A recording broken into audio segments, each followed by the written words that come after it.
Acara ini dipersembahkan oleh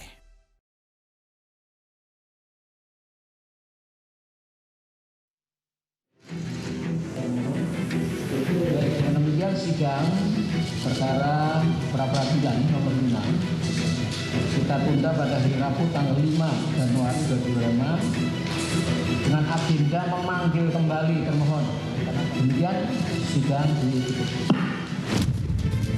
Kita jangan berprasangka buruk lah terhadap KPK.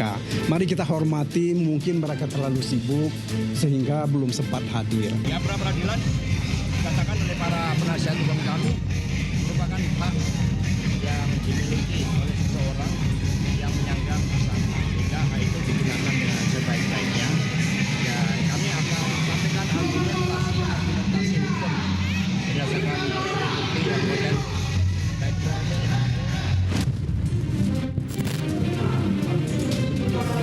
Kami semuanya optimis, kami yakin, ya, kami sudah mempersiapkan segala sesuatunya. Kita punya tim, gitu. Ibarat kata ini pembuktian secara formil kita sudah siapkan. KPK meyakini bahwa proses penyidikan termasuk penetapan tersangka Saudara HK sudah prosedural, profesional, dan proporsional.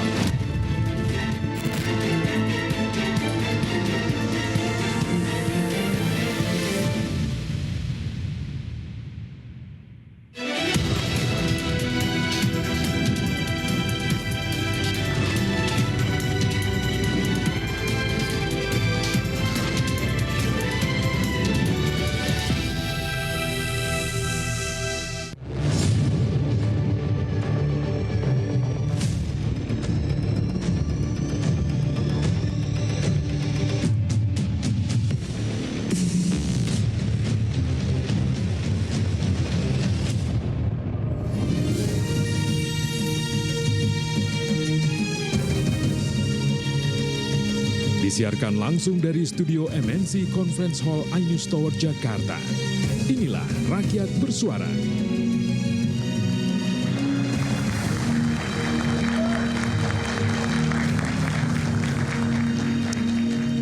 Sidang perdana pra-peradilan Hasto Kristianto hari ini ditunda. Penundaan lantaran KPK tidak hadir. Kuasa hukum mempertanyakan bukti permulaan dalam penetapan kliennya sebagai tersangka. Sementara KPK absen karena mempersiapkan materi sidang. Namun KPK yakin telah mengantongi bukti yang cukup untuk menjerat Hasto Kristianto sebagai tersangka. Bersama saya Davi Pratama, inilah Rakyat Bersuara.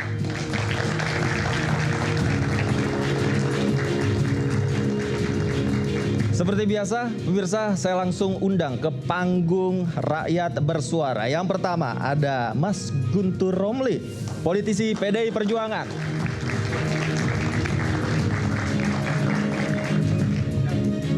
Apa kabar Mas Guntur? Silakan.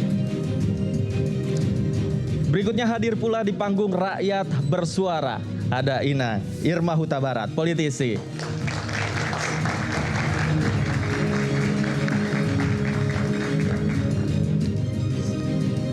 Luar biasa. Selamat malam.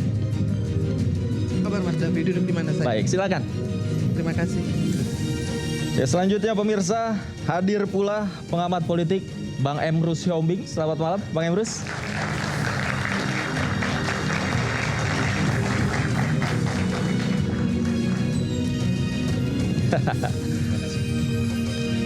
Silakan, Bang Emrus. Terima kasih. Selanjutnya saya undang kembali ada ex-penyidik KPK Mas Yudi Purnomo. Silakan naik ke atas panggung, Mas Yudi.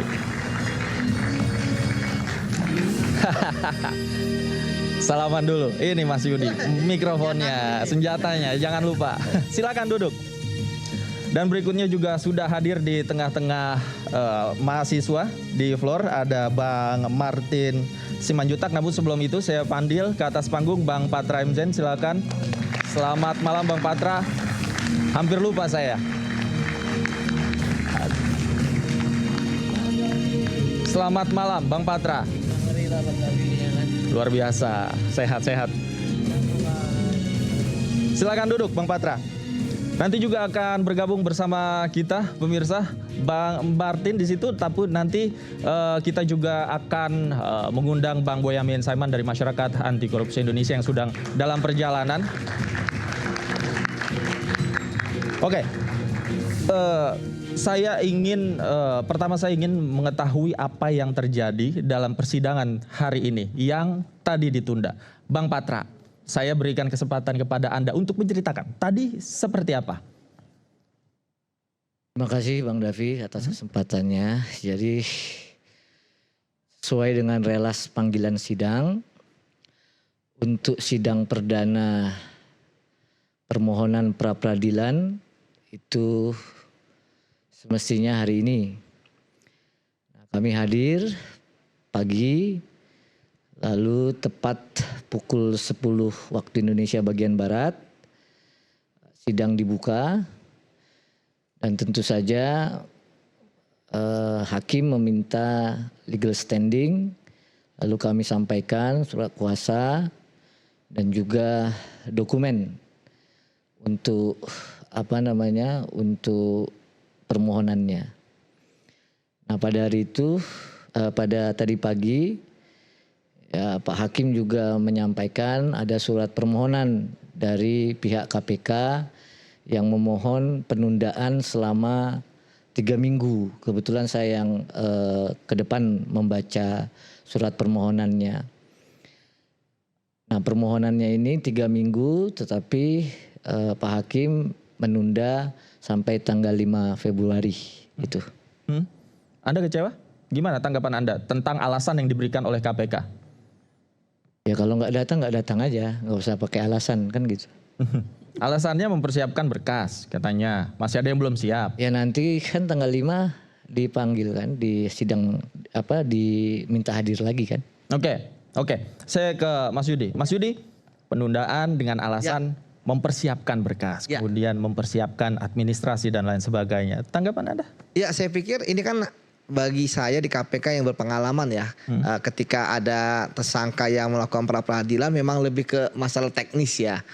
Bahwa nanti kan yang maju ke sidang itu kan bukan langsung penyidiknya yang sudah memahami perkaranya dari A sampai Z, tetapi dari teman-teman yang ada di Biro Hukum yang diberikan kuasa oleh pimpinan KPK, di mana tentu ya saya melihat ya KPK saya pikir ya agak serius ya dalam menangani kasus ini ya, bagaimana mereka sebenarnya meminta penundaan waktu 3 minggu tetapi ya hakim hanya memperbolehkan ataupun mengabulkan hanya 2 minggu.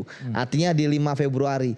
Saya pikir mungkin permohonan dari pihak Pak Hasto itu banyak ya, itu yang pertama. Kemudian yang kedua, memang banyak hal yang harus dilengkapi ya dalam sisi administratif ya.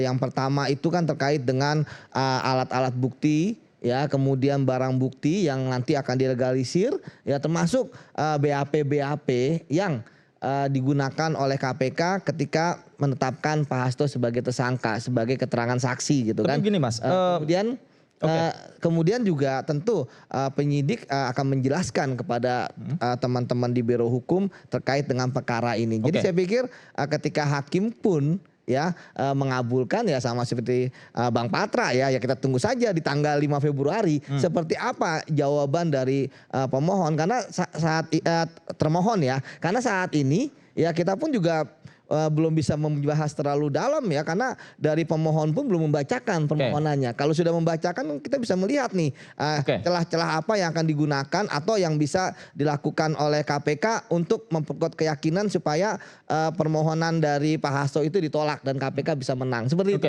Oke, tapi pertanyaannya kemudian begini, bukankah KPK telah mengantongi bukti begitu kan? KPK kan yakin sudah ada bukti permulaan. Kemudian masyarakat juga bertanya, apakah butuh waktu selama itu untuk mempersiapkan kemudian hadir di sidang pra peradilan? Ya kalau bagi saya memang itu yang harus disiapkan oleh KPK. Tadi saya sampaikan bahwa nanti yang maju kan bukan penyidik KPK-nya. Kalau penyidik KPK-nya mudah gitu kan. Termasuk tadi saya katakan harus ada legalisir juga. Legalisir kaitannya dengan administrasi berarti? Administrasi, karena nanti akan diserahkan kepada hakim.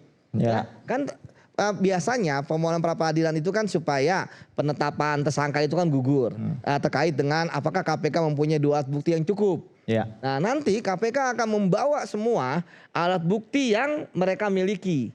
Ya, itu yang menurut saya kan selama ini strategi KPK biasanya ya nggak semua alat bukti disampaikan di pengadilan gitu ya. Nah, saya berharap bahwa untuk kali ini ya KPK harus bertarung secara sungguh-sungguh dan serius ya, semua alat bukti yang terkait dengan Pak Hasto sampaikan saja di pengadilan bahwa ini loh yang kami miliki. Karena kan pengadilan sidang pra peradilan ini kan terkait dengan formil. Ya, kita berharap KPK kan belajar dari kesalahan dari kesalahan 2 kali kekalahan di pra peradilan sebelumnya.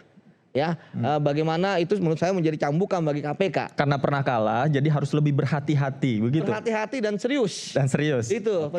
Oke, baik. Saya ke Gus Guntur, silakan. Tanggapan Anda ketika tadi alasan KPK belum mempersiapkan dan butuh waktu untuk mempersiapkan? Ya, terus terang kami dari PDI Perjuangan itu kecewa. Kecewa karena KPK itu tidak seperti klaim yang mereka lontarkan bahwa mereka sudah memiliki bukti yang cukup untuk mentersangkakan Sekjen PDI Perjuangan Mas Hasto Kristianto. Terus terang panggilan Pengadilan Negeri Selatan itu jam 9. Kami sudah di sana itu jam setengah 9. Kemudian kami dikabarkan jam 9 bahwa ada rapat dari hakim dan kami hormati dan persidangan itu akan dimulai jam 10. Jam 10 tepat benar dimulai, ternyata dari pihak KPK itu tidak datang. Dan mereka telah memberikan surat permohonan, tapi surat permohonan itu tidak ditembuskan kepada kami. Anda tidak tahu? Nggak ada. Kami nggak ada. Jadi kami terus terang sangat kecewa dan kami semakin yakin bahwa klaim KPK terkait dengan alat bukti untuk mentersangkakan Mas Hasto itu benar-benar tidak cukup. Karena kalau mereka sudah yakin dengan alat bukti itu, maka semestinya mereka hadir. Dan terkesan KPK itu tidak menghormati pengadilan. Ini bagi kami ya. Bagi partai politik. Karena hakim itu sudah datang, kemudian dari pemohon semuanya sudah datang, tapi dari KPK itu hanya mengirimkan surat. Jadi pengadilan itu bagi kami bukan kantor pos yang bisa menembuskan surat-surat. Seharusnya kalau bagi kami, kalau KPK punya itikat yang baik, mereka paling enggak mengirimkan utusan atau kuasa hukumnya untuk menjelaskan kenapa mereka tidak datang. Karena hakim itu sudah membuka sidang bagi kami. Dan itu resmi, sidang dibuka, pemohon juga kuasa hukumnya sudah hadir semuanya di situ. Dan kami sangat menunggu apa yang menjadi persoalan pentersangkaan kepada Sekjen PDI Perjuangan. Nah, ketika KPK tidak hadir dan terkesan menghina pengadilan dengan hanya mengirimkan surat, tidak datang mengirimkan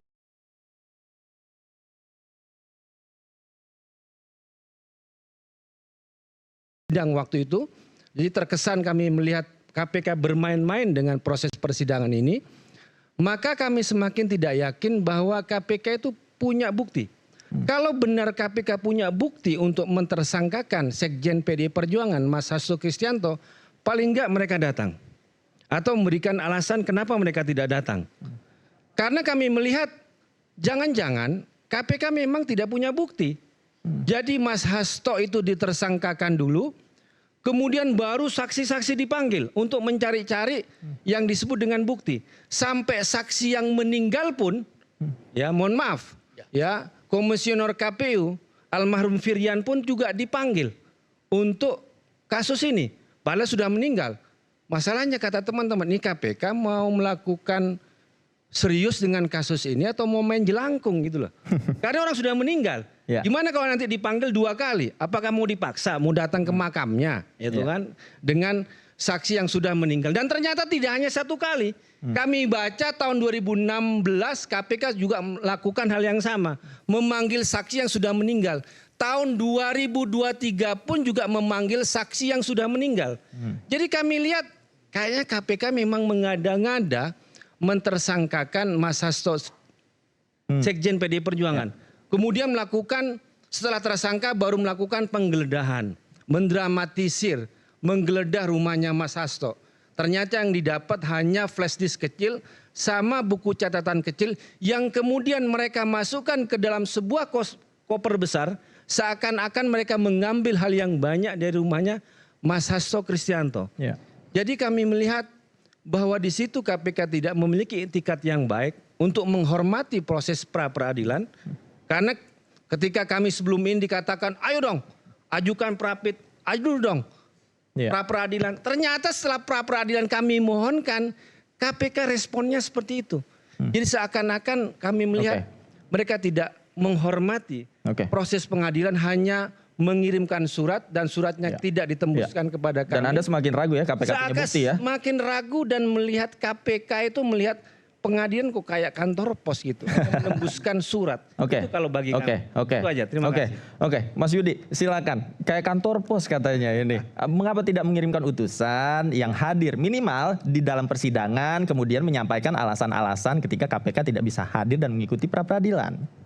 Ya memang dengan surat pun kan juga tidak menjadi masalah Bang bagi hakim kan, dan hakim pun kemudian kan mengabulkan walaupun tidak sepenuhnya ya, KPK minta 3 minggu ya, tapi kan hanya 2 minggu dan kemudian ditutup. Jadi saya pikir ketika KPK tidak datang kan permasalahannya kan bukan KPK takut menghadapi ya, tapi KPK mohon waktu gitu kan Bang. Dan saya pikir kan nanti apa yang disampaikan oleh Bang Guntur itu nanti kan juga akan disampaikan oleh KPK. Memang ada yang menarik ya, saya melihat ada 2 hal yang dilakukan oleh KPK.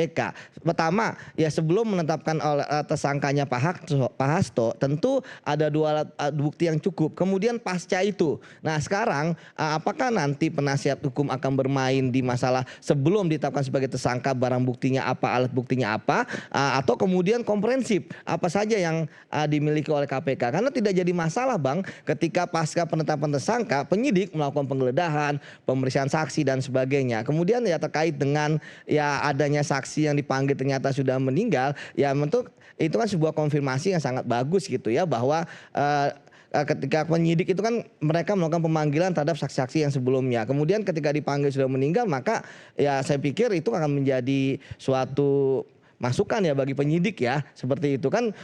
Bagi penyidik kan yang penting kan surat panggilan sudah dilayangkan, kemudian ketika sudah meninggal dan nanti biasanya penyidik akan mendatangi keluarga untuk mendapatkan bahwa yang bersangkutan saksinya sudah meninggal. Karena ketika dipanggil tentu ada hal yang ingin diperiksa oleh penyidik Bang. Jadi ya saya pikir itu hanya administratif dan teknis saja bagi saya sih Bang. Menurut saya enggak Mas Yudi. Jadi gimana kita mau menemukan tersangka utama dalam kasus ini, yaitu Harun Masiku yang sudah buron 5 tahun. Harun Masiku tidak bisa ditemukan, Hasto Kristianto menjadi kambing hitam. Ternyata KPK pun tidak tahu bahwa saksi yang dipanggil pun itu sudah meninggal. Gimana kita mau memburu buronan yang sudah 5 tahun? Saksi yang sudah meninggal tahun 2002 pun KPK tidak tahu. Makanya kami meragukan kapasitas KPK dalam hal ini. Kemudian juga kami melihat bahwa ini lebih ke soal motif politik. Mau Kongres PDI Perjuangan, sepertinya KPK mau mengulur-ngulur waktu untuk memelihara ketegangan karena terkait Kongres PDI Perjuangan yang akan dilaksanakan pada tahun ini. Kami semakin yakin ketika KPK tidak pernah serius untuk memberikan jawaban bahwa ini adalah hak dari Mas Hasto untuk mengajukan pra-peradilan. Kemudian sedemikian rupa terkesan tidak menghormati pengadilan. Bagi kami bahwa KPK tidak memiliki bukti untuk menjadikan Hasto Kristianto sebagai tersangka. Bagi kami. Baik. Saya ke Inang Irma terkait motif politik itu. Ada dugaan bahwa penetapan Mas Hasto sebagai tersangka ada motif politik. Tanggapan Anda? Jadi sebetulnya kan kalau yang dilihat di politik itu kan di pentas depannya saja. Kita balik dulu runutkan, ini sudah 5 tahun yang lampau ya. Pada waktu itu ada kasus penyuapan terhadap Ketua KPU Wahyu Setiawan yang ingin dituduh pada waktu itu Hasto memberikan suap kepada Ketua KPU agar supaya Harun Masiku yang pada waktu itu nomor 5 di Sumatera Selatan ya sebagai caleg menjadi nomor 1 menggantikan Nasaruddin Kimas yang meninggal dunia. Seharusnya kan nomor 2 yang naik. Lalu ini menjadi aneh, kenapa yang nomor 5 dinaikkan? Ada apa? Kan pertanyaannya begitu. Kalau melihat behind the scene ya, bukan hanya teknis apa yang dibicarakan, dan saya pikir KPK dalam hal ini juga ingin mencari bukti yang lebih banyak. Karena hal ini sudah cukup lama.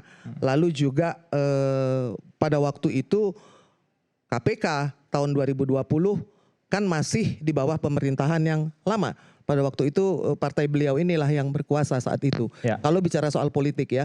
Karena kalau kita bicara soal logika hukum itu tidak bisa berdiri sendiri seperti itu. Yang bicara lebih kepada logika kekuasaan akhirnya ya kan. Bagaimana orang yang nomor 5 bisa naik ke nomor 1. Dan itu ada dugaan korupsi atau suap di dalam hal itu. Nah kalau kita merunut ke arah situ kan pertanyaannya kenapa Hasto Kristianto ingin sekali Harun Masiku untuk menjadi anggota DPR. Menggantikan nomor 1 yang meninggal dunia. Sementara ada nomor 2 Rizky Aprilia. Ya. Ada nomor 2, ada nomor 3 dan ada nomor 4. Nah ini pertanyaan yang menurut saya lebih substantif kalau dari sisi politik ya. Kan Anda tahu kalau di partai politik misalkan Mas Guntur nomor 1. Ya yang maju nomor 2 kalau ini meninggal dunia atau tidak bisa maka PAW-nya nomor 2 atau nomor 3. Nomor berikutnya. Yes. Nah penting sekali nih Harun Masiku ini. Sampai harus dibela oleh Sekjen PDIP sendiri. Ya kan ada apa pertanyaannya. Nah itu yang saya pikir harus diungkap karena ini menjadi gerbang bukan hanya persoalan seorang Sekjen PDIP ditangkap. Dulu juga pernah ada Ketua DPR RI yang ditangkap. Pra peradilan juga. Ya kan. Dan di pra peradilannya juga menang, tapi kemudian tertangkap.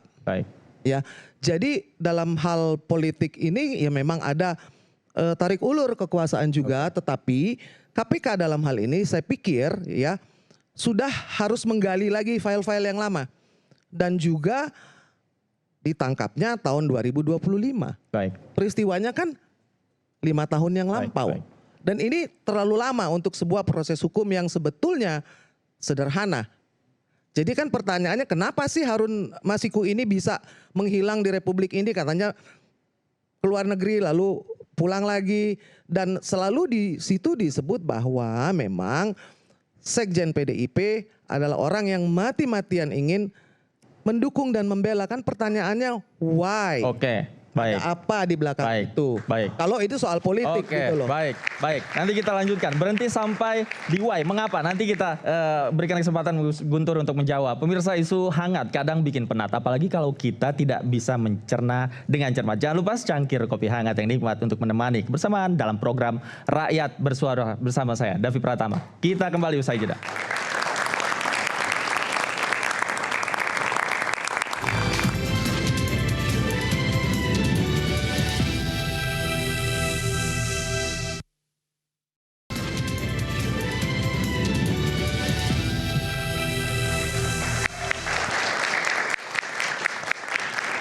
Kembali di Rakyat Bersuara. Pemirsa, sudah hadir juga ternyata pada malam hari ini Bang Boyamin Saiman. Selamat malam Bang Boy, boleh dikasih tepuk tangannya? Boleh digunakan mikrofonnya Bang Boy? Mohon maaf karena flu berat jadi tadi minum obat terus tidur gitu. Habis asar ya menjelang maghrib baru bangun terus biar cepat naik KRL dari BSD ini tadi. Luar biasa ya demi rakyat bersuara. Nah, sedikit udah janji. Oke, sebelum saya ke Bang Emrus, saya tanya Bang Boy terkait persidangan pra peradilan pada hari ini. KPK batal hadir dan meminta penundaan. Tanggapan Anda? Ya nggak apa-apa, Wong. Saya mungkin rajanya pra peradilan melawan KPK itu ya belum pernah pada panggilan pertama hadir itu belum pernah. Belum pernah? Belum pernah. Jadi baru panggilan kedua lah baru mereka hadir. Dengan alasan mereka ya masih menyiapkan berkas, mempelajari lagi. Tapi ya sebenarnya klise aja gitu. Prinsipnya mereka apapun manusiawi, justru ketika digugat, mereka ya psikologisnya kena, yakin itu. Karena biasanya mereka menuntut orang, gitu, menyidik orang, tiba-tiba digugat itu. Dan saya sebenarnya terhadap proses pra peradilan Pak Hasto pun saya selamat datang, alhamdulillah, karena inilah cara kita membuat KPK hebat. Dan itu dari sisi korban saya gugat mungkin 200 kali lebih, gitu kan. Dan puncaknya pernah kalah itu kasus Bank Senturi itu betul-betul kalah telak KPK dengan saya gitu. Tapi saya selalu konsisten dari selalu istilahnya sisi korban gitu. Belum pernah mewakili tersangka atau pelaku. Karena ya memang biarlah kalau tersangka pelaku pakai lawyer-lawyer yang profesional ya kayak Kayak Bang Patra begitu Ya, maksudnya. apapun itu termasuk kader LBH, saya juga LBH gitu. Ya, supaya saya itu kan kadang-kadang gini, kalau ke Pak Magdir Ismail dan kawan-kawan itu kan tugas saya menggoyang pohon mangga gitu. Nanti buahnya jatuh, mereka-mereka yang nampung gitu. Saya nggak minta satupun gitu. Meskipun yang busuk pun saya tidak minta gitu kan. Karena tidak semua buah mangga itu manis begitu. Tapi bahwa pra-peradilan sejak dulu itu bahkan pertama kali saya pra-peradilan itu di Boyolali tahun 1995 gitu. Menggugat Kapolres Boyolali, Kajari Boyolali karena saya membela mewakili LBH bisa membebaskan orang dituduh mencuri burung karena alibinya kuat gitu. Nah, posisi itulah pengadilan aja gampang gitu, menyidangkan ini apa? Waktu itu disidangkan dalam bentuk seperti permohonan perdata yang ganti nama, hakimnya tunggal perdata gitu. Padahal saya jelas mengatakan ini pra-peradilan. Ya. Dari itu berkembang, nampaknya saya waktu itu memang sudah melihat satu pasal ini bisa saya untuk hidup dan saya menyumbang negara gitu. Nah, kemarin juga di Pengadilan Jakarta Selatan minggu kemarin dan minggu ini saya membela tersangka pelaku pemalsuan dan yang menurut saya itu hanya berdata dan dikabulkan dua-duanya. Jadi ini adalah bagian dari proses melakukan upaya kontrol terhadap lembaga penegak hukum supaya lebih hebat lagi. Bahwa Anda bisa digugat dari dua sisi, baik dari sisi korban maupun dari pelaku. Di sini juga saya mengatakan, kalau nanti perkara Pak Hasto itu mangkrak, ya pasti saya gugat gitu. Seperti kasus saya Pak Firly gitu. Tapi saya menghormati proses pra-peradilan ini misalnya nanti dikabulkan. Ya itulah proses-proses yang memang harus ditempuh begitu. Bahwa kemarin ada lawyernya, timnya lawyer ini mengatakan ada satu sprindik yang itu belum diperiksa sebagai saksi. Sudah penetapan tersangka. Nggak tahu sprindik yang mana. Salah satu kan ada dua, suap maupun menghalangi penyidikan. Nah, bisa jadi itu akan dikabulkan gitu. Tapi apakah itu kiamat bagi KPK? Ya enggak juga gitu. Nanti bisa melakukan penyidikan baru dengan memeriksa dia sebagai saksi misalnya. Gitu. Jadi ini istilahnya pra-peradilan itu adalah saya istilahkan liga kecil dalam sepak bola. Belum liga besar karena memang belum majelis hakim. Dan itu proses-proses yang sebenarnya saya tunggu itu, mudah-mudahan dalam pra-peradilan nanti yang kata Pak Guntur daya ledaknya bom nuklir dan luar biasa itu dibuka dikit lah Bang gitu. Saya tunggu karena apa? Nanti kalau itu buktinya kuat segala macam yang dibuka itu pasti saya akan gugat perkara itu. Apakah itu terkait Jokowi atau siapapun. Tidak ada masalah. Gitu. Jadi saya ini kalau boleh LSM itu atau bukan LSM, saya sudah tidak mengatakan karena Maki mau dibubarkan. Kami ini tidak punya kewenangan apa-apa, tapi bolehlah sedikit-sedikit ngadu domba kan gitu kan. Bukan ngadu domba, tapi mana sih gitu ya.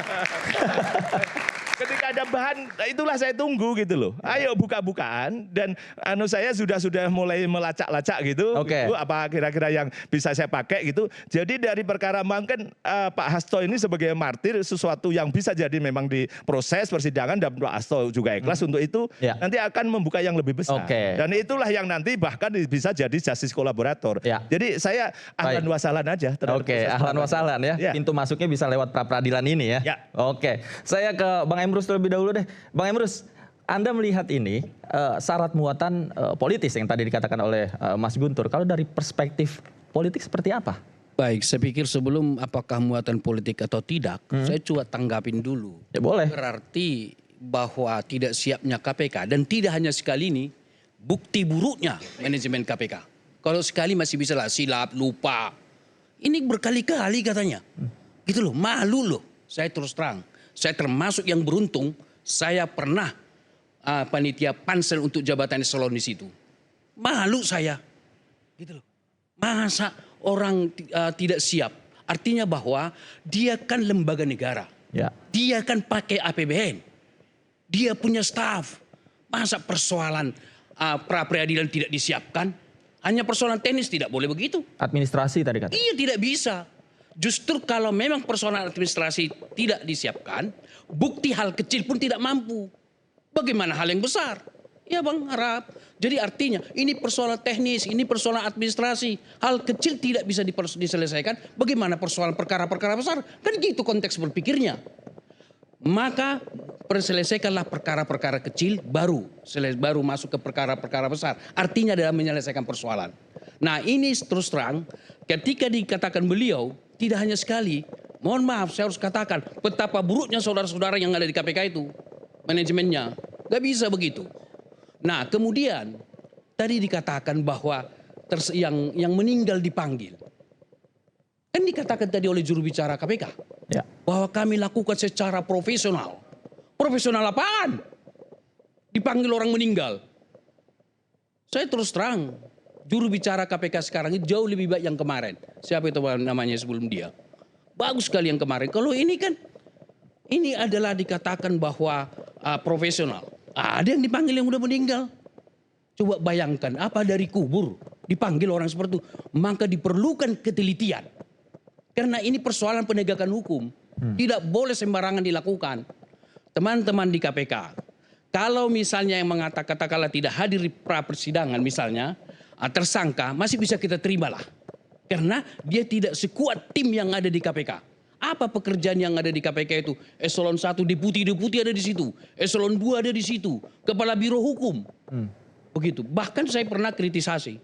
Kepala Biro Hukum itu harus memberikan kajian ilmiah kepada komisioner. Karena terus terang saya mengatakan, kenapa saya katakan diperlu kajian ilmiah oleh Biro Hukum? Biro Hukum ini kan orang akademisi, tidak penyelidik gitu kan?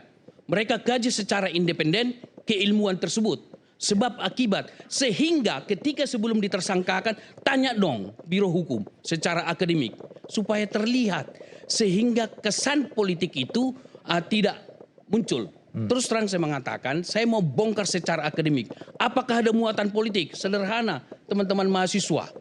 Ada dalam sosiologi yang dikenal proses sosial. Hubungan saling pengaruh antara hukum, politik, ekonomi. Tidak ada penindakan hukum, fenomena hukum di ruang hampa. Nggak ada itu. Jadi ada interaksi. Nah, behind the scene katanya tadi, ada interaksi di situ. Di belakang panggung. Kemudian kalau kita bicara di belakang panggung itu, coba kita cek dulu. Komisioner KPK kita yang lalu dan yang sekarang ini, yang membuat panselnya siapa? Nanda tangan. Presiden. Saya tidak persoalan Joko Widodo atau bukan. Artinya presiden itu jabatan politik. Saya ilustrasikan begini Bang. Kalau aku presiden, atau beliau presiden, Bang Harahap presiden, ditunjuk saya pansel, saya akan baca kehendaknya kemana yang harus saya menangkan. Iyalah. Jadi oleh karena itu sepanjang pansel itu ditanda tangan oleh presiden, sepanjang itu kita ragukan independensinya. Saya kira mungkin Bang Purnomo dulu sering memprotes itu dulu gitu ya. Maksudnya gimana nih Bang Emrus? Artinya keputusan-keputusan yang dibuat harus sesuai dengan keinginan presiden begitu? Itulah yang disebut meta meaning. Jadi artinya bahwa bila dia presiden, aku pansel. Bisa nggak aku baca situasinya? Siapa yang diinginkan? Melalui mediator-mediator. Panggung belakang itu bermain, oleh karena itu saya menyarankan kepada jurnalis, bongkar dulu panggung belakangnya itu. Bagaimana proses seseorang itu menjadi komisioner. Karena syarat kepentingan politik. Baru kemudian dilihat di situ adalah fit and proper di DPR sana. Tentu yang sudah dimasukkan itu katakanlah 10 misalnya. Gitu ya, yang diloloskan 5. Yang 10 ini udah 10-nya saya sebagai presiden. Yang mana mau kau buang DPR, udah punya gua yang 10 itu. Di situ membongkarnya. Jadi oleh karena itu, kalau dikatakan tidak ada politis, siapa bilang tidak ada politis? Belajarlah mereka itu sosiologi, para komisioner itu. Jadi terus terang saya mengatakan ini yang harus kita bongkar di Republik ini. Jadi oleh karena itu, misalnya kita masuk kasus Hasto, gitu ya. Bisa kita, artinya sudah 5 tahun yang lalu. Kenapa enggak dari awal? Tahun pertama dan lain-lain. Dan saya tidak pernah lihat KPK mengatakan 2 alat bukti sudah kami temukan kemarin atau 3 tahun yang lalu. Tunggu sebentar, saya mau katakan. Artinya bahwa kalau alat bukti itu ditemukan 4 tahun yang lalu, kok sekarang? Atau baru sekarang? Apa pekerjaanmu? Nah, yang kedua, kita melihat bahwa apakah benar-benar kasus korupsi ini karena pakai dan atau. Dan yang terakhir saya mau katakan pada sesi ini, sudahlah KPK Komisi Pemberantasan Korupsi. Pemberantasan korupsi, pemberantasan tentang penggunaan keuangan negara. Gitu kan? Utamakanlah yang besar-besar itu, yang ratusan miliar. Jangan, kalau Hasto kan kalaupun itu ada kesalahan tidak sampai 1 M lah. Jadi oleh karena itu nuansa politiknya susah untuk kita katakan tidak ada nuansa politiknya. Baik, ini Bang Martin sudah ketawa-tawa nih, kayaknya udah nggak sabar nih untuk menanggapi. Bang Martin, tanggapan Anda, tadi dikatakan oleh Bang Emrus, utamakanlah yang besar-besar begitu. Mas Hasto ini kan katakanlah tidak sebesar yang lain begitu. Tanggapan Anda? Oke. Sebelum saya kasih statement, saya mau disclaimer dulu. Apa yang mau saya sampaikan ini bukan untuk Bang Patra M.Zen dan rekan-rekan advokat yang lain yang memang memiliki kewenangan untuk membela tersangka ataupun orang-orang yang bermasalah dengan hukum, baik dalam kasus pidana maupun korupsi. Ya.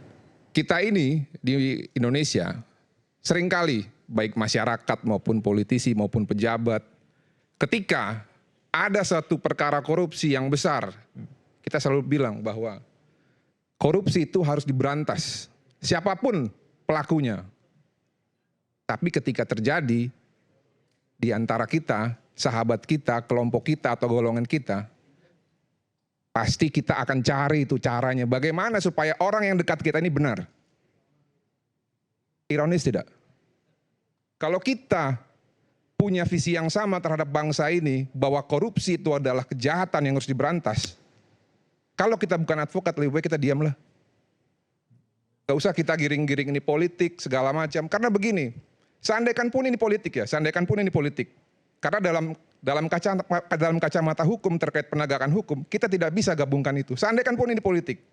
Apabila tidak ada perbuatan dengan bukti permulaan, mustahil hari ini Pak Hasto ditetapkan sebagai tersangka. Mustahil. Artinya maksud Anda KPK sudah ada bukti itu? Pasti ada. Cuma masalahnya serius atau tidak. Kalau dibilang kenapa baru sekarang, saya kutip pernyataannya rekannya Bang Yudi ya, yang mengatakan bahwa di awal sudah, pada saat rapat itu, sudah dibahas namanya beliau ini, Pak Hasto ini. Cuman kan baru diusut sekarang.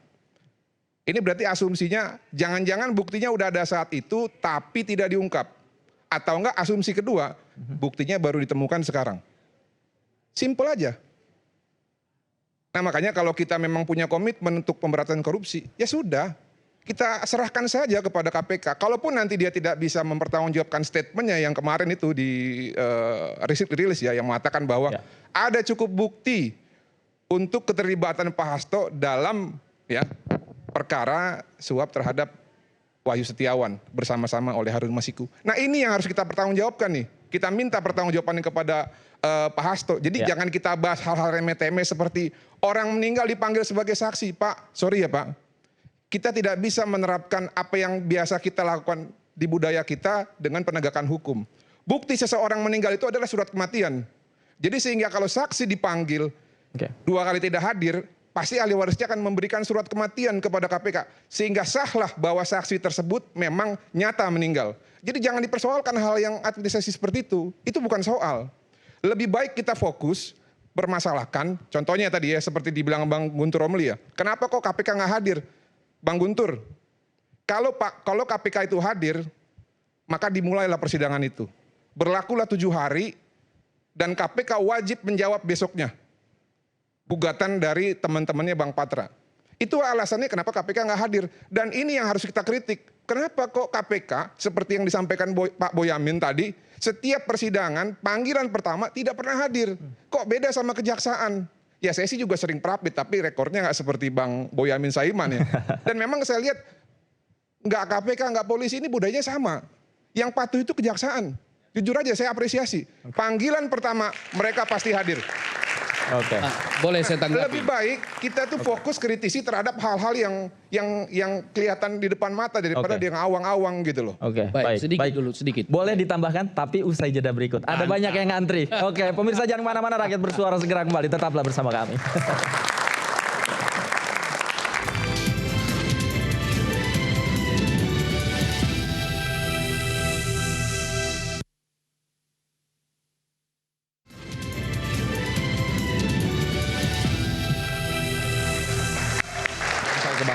Baik, sedikit saja Bung Martin Simanjuntak.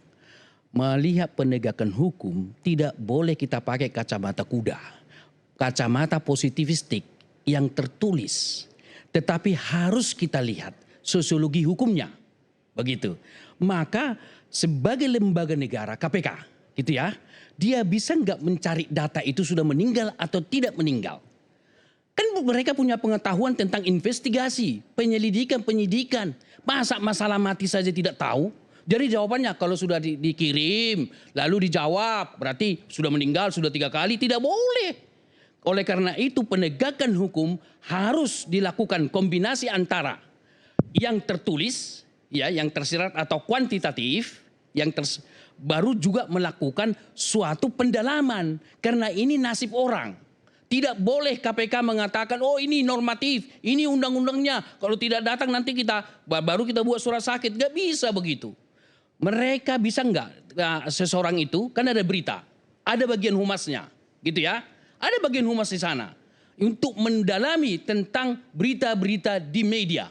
Lalu ditanyalah humasnya, bagaimana, ada enggak berita tentang, karena kami dengar sudah meninggal misalnya. Lalu kalau mereka tidak punya data, pergilah ke tempat itu, jemput bola, beri mungkin akte kematian ya yang mengeluarkan itu. Jadi ditanya ke sana. Jadi nggak boleh KPK itu duduk di situ sesuai dengan hukum kita lakukan, nggak bisa. Ini persoalan nasib rakyat, nasib orang yang terlibat di dalamnya. Demikian. Oke, baik. Tambahin sedikit saja, Bang Martin, silakan. Jadi begini, Pak Emrus, dalam sistem peradilan pidana kita itu ada yang namanya due process of law, penegakan hukum yang harus benar. Karena tidak boleh dalam penegakan hukum itu dilakukan tidak benar sehingga melanggar hak asasi manusia. Itu saya sepakat. Justru karena KPK mengedepankan hal-hal tersebut, ketika ada kebutuhan saksi, ya sesuai pasal 1 angka 26 KUHP, seseorang yang dapat melihat, mendengar dan mengalami suatu peristiwa pidana dapat memberikan keterangan. Tadi Abang bilang, kenapa nggak cari di infotainment segala macam? Bukan di infotainment, di berita. Di berita segala macam. Kalau dari situ Bang, itu nggak bisa jadi syarat administratif bahwa saksi tersebut sudah meninggal. Karena yang dapat membuktikan seseorang sudah meninggal menurut hukum adalah surat kematian. Betul. Nonton berita itu beda dengan surat kematian Bang. Sehingga, ya sebentar Bang. Sehingga ini sudah benar. Jadi jangan sampai nanti penetapan tersangkanya Pak Hasto itu tidak dilakukan dengan bukti-bukti sesuai dengan prosedur hukum acara pidana yang benar. Itu yang pertama. Lalu yang kedua, tadi Bang bilang bahwa melihat penegakan hukum itu tidak bisa menggunakan kacamata kuda atau seperti apa itu ya. Begini Bang, intinya beginilah. Andai kata ada politik di sini. Andai kata ada politik di sini atau ada kepentingan politik. Tapi sepanjang Pak Hasto ya tidak ada perbuatannya yang ada bukti permulaan yang bisa disidik oleh KPK, itu nggak akan terjadi Bang. Stop, itu aja, titik. Oke. Baik, sedikit saya tanggapin. Bukankah yang sudah meninggal, dipanggil, bukankah itu pelanggaran HAM? Itu saja pertanyaan saya. Itu bukan pelanggaran HAM, itu bagian dari sistem penegakan hukum kita untuk memastikan bahwa saksi yang mengetahui terkait tindak pidana itu memang benar meninggal dengan apa? Syarat administratif, surat kematian.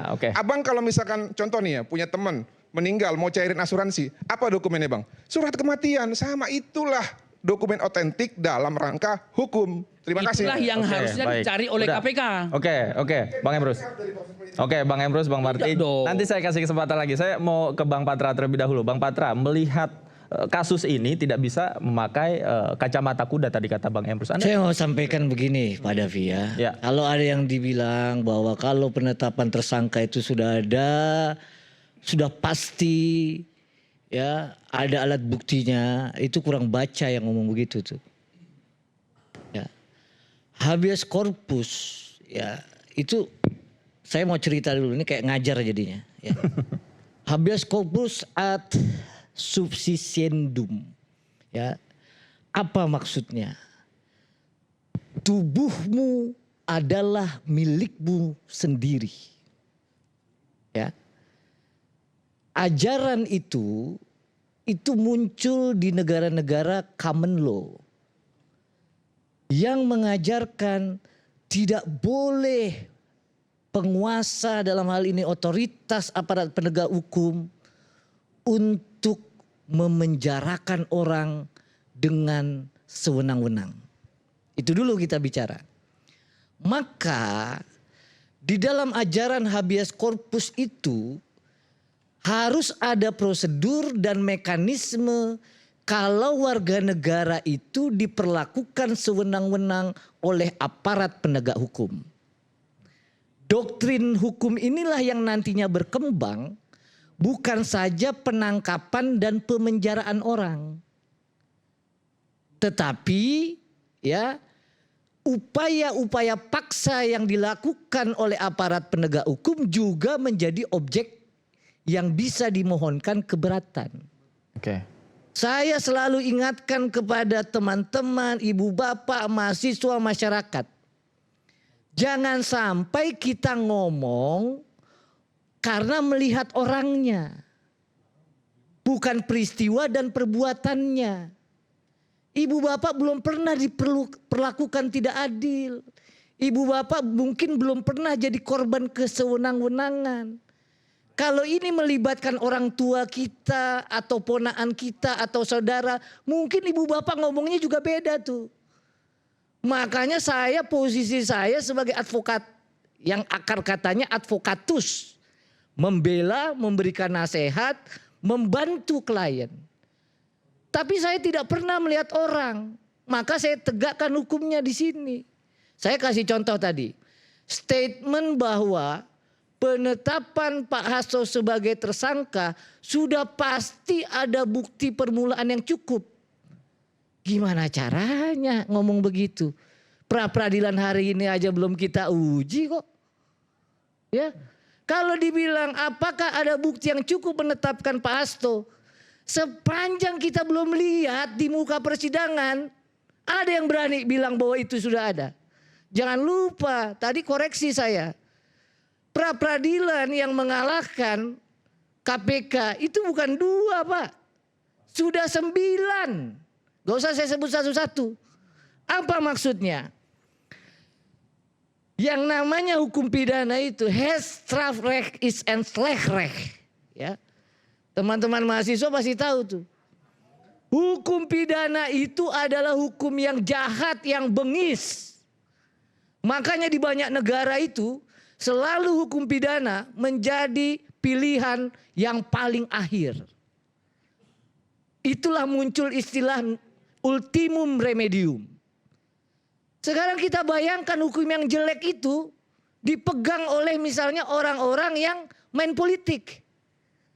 Hukum yang jahat itu dipegang aparat penyidik yang tidak jujur. Apa ini enggak bahaya? Maka kalau ada perbedaan di antara kita, ya terus terang Pak Davi, saya enggak temukan pada saat KPK jilid 1. Tanya Bang Bonyamin. Sejak 2023 sampai 2007, bahkan pada waktu itu KPK sering diskusi, seminar. Oke. Ya, kenapa? Saya ingat betul, bisa dicek masih hidup Pak Taufikur Rahman Ruki. Apa dia bilang? Ketika menetapkan tersangka pada zaman itu, 5 alat bukti dia pegang. Begitu tegas beliau tuh. Oke, lebih dari 2 ya? 5 alat bukti, 184 KUHP tuh. Oke. Ya. Sehingga apa? Sehingga ketika KPK menetapkan seorang tersangka, dari 10 yang misalnya melihat, mungkin 10 itu percaya. Oke. Nah sekarang di kasus Pak Hasto kita bahas nih. Saya mau terangkan begini. Yang pertama, sudah ada fakta yuridis. Maka kalau dibilang ada bukti baru dan seterusnya, itu kalau belajar ilmu hukum gak bisa nalar tuh. Saya kasih contoh. Tahap penyelidikan. Ya Bang Davi ya. Apa maksudnya? Pada 2019-2020 dulu, artinya KPK sudah menentukan bahwa ada peristiwa pidana. Apa peristiwa pidananya? Kasus suap. Suap itu apa? Memberikan hadiah atau janji. Ya, oke. Selesai ya Bang Davi ya. Ya. Berarti ini ada peristiwa pidana nih. Maka karena ada peristiwa pidana, naiklah ke tahap penyidikan. Ya. Di tahap penyidikan peristiwa itu dicari tuh, siapa yang terlibat, siapa yang melakukan, siapa yang turut serta atau ada yang turut membantu. Ya. Selesai itu orang. Pertanyaan pada waktu itu adalah ada satu tersangka yang belum ditangkap. Putusan pimpinan KPK pada saat itu tidak apa-apa. Ya. Walaupun belum tertangkap Harun Masiku, kita sidangkan aja. Toh alat buktinya sudah cukup nih. Maka pada tahun 2020 di split perkaranya. perkara satu adalah Saiful Bahri, yang perkara kedua adalah Wahyu Setiawan dan Agustiana Tio. Ya. Sudah sampai situ. Diujilah cerita ini. Diujilah peristiwa ini. Dipanggil saksi-saksi, ahli dihadirkan, alat bukti surat diajukan, termasuk ada keterangan terdakwa. Apa kesimpulan majelis pada waktu itu? Bukan Patra ini yang ngomong. Ya, masa kita nggak hormati proses persidangan? Di tingkat pertama menimbangnya itu 11. Yang terlibat itu adalah Agustiana Tio, Wahyu Setiawan, ya. Setelah itu ada Saiful Bahri dan Doni. Full stop di situ. Oke. Ya, tidak pernah saksi-saksi yang dipanggil belasan menyebut ada keterlibatan Pak Hasto. Tidak pernah ada bukti petunjuk pada saat itu yang dihadirkan oleh KPK ya menyebut Pak Hasto. Oke. Tidak ada yang disebut dengan keterangan terdakwa pada itu adalah kaitannya dengan Pak Hasto.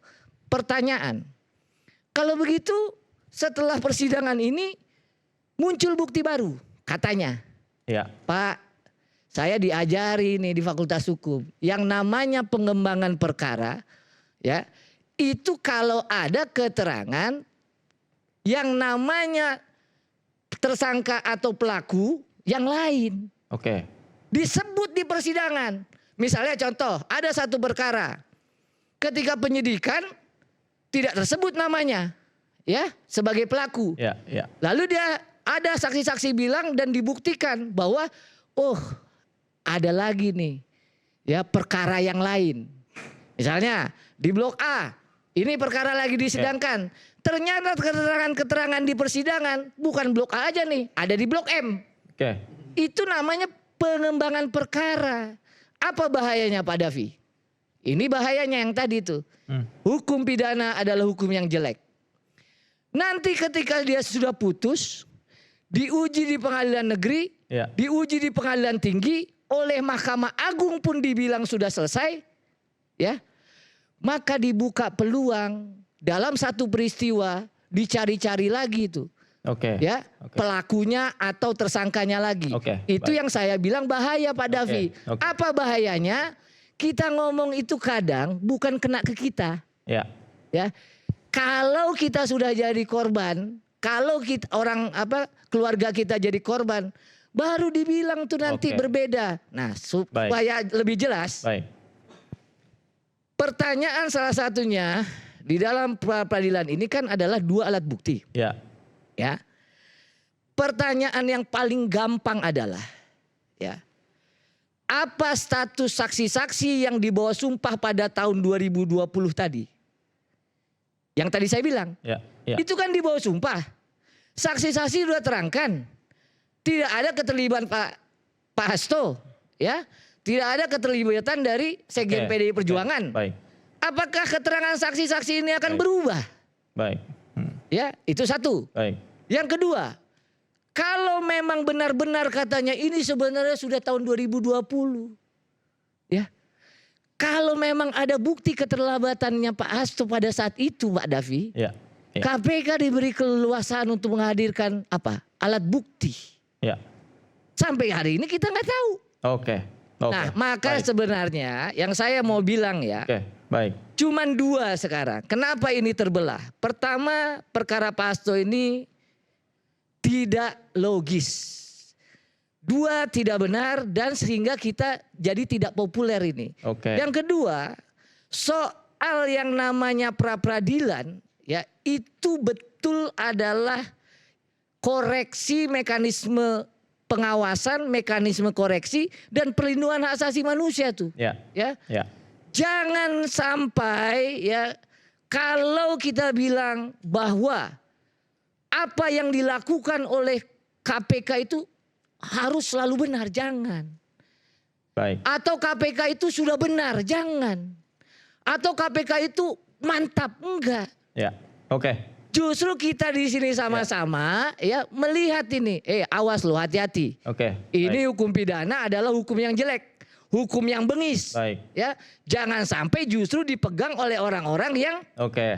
keliru. Baik, dan gitu loh. itu harus dibuktikan di pengadilan ya, diuji dalam persidangan begitu Persis. ya. Oke. Nah, Mas Yudi sebagai mantan penyidik KPK nih, melihat ini tadi pertanyaan-pertanyaan yang harus dijawab oleh ex penyidik KPK. Kira-kira betul tidak demikian gitu? Tapi jangan dijawab dulu. Usai jeda kita segera kembali. Pemirsa jangan kemana-mana, Rakyat Bersuara segera kembali. Tetaplah bersama kami.